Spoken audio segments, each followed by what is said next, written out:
Baie welkom by Versteekte Juwele. Ons ken die groot gebod in die Bybel om God en ons naaste lief te hê, maar daar is ook 'n groot verbod. Die verbod om nie te eet van die boom in die middel van die paradys, die boom van kennis van goed en kwaad nie. Nou om iets te verbied, maak baie maklik 'n prikkel om die saak te beproef en selfs te oortree.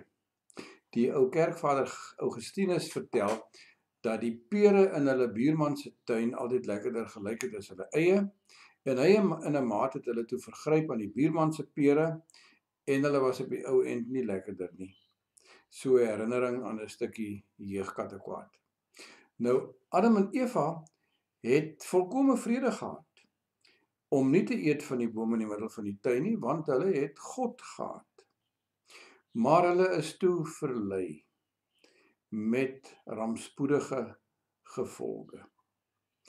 God het vir hulle hierdie verbod gegee om hulle ernstig maar tog deernisvol te waarsku om nie van daardie boom te eet nie, anders sou hulle sekerlik sterf. Nou ons weet hulle het nie sommer net dood neergeval nie, maar hulle het innerlik van binne gesterf. Nou die verbod word dikwels na verwys as die proefverbod, asof God die mense wou toets om te sien of hulle aan hom getrou sou wees of sou bly. Maar dit was toe nou nie die geval nie. Eintlik hou hierdie verbod baie meer in. En dit is eintlik 'n gebod tot die lewe, om die lewe te behou. Maar Adam en Eva het toe die menslike lewe verloor, met rampspoedige gevolge tot op ons dag. Kom ons kyk net na een ding.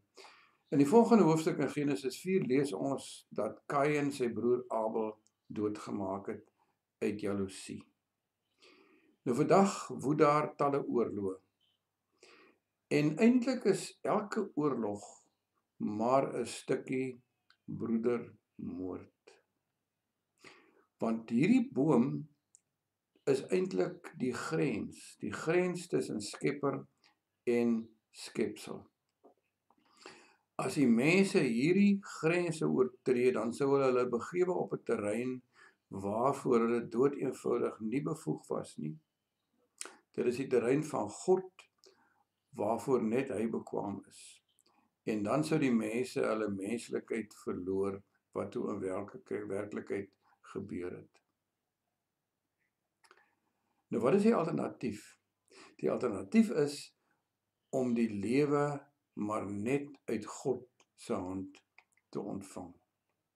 Die Seun van God het gekom om sy lewe te gee, sodat ons die lewe, die eintlike lewe, kan vind.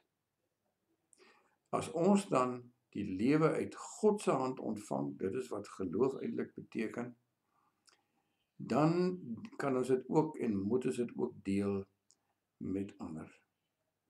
Dit is die geheim van die ware lewe.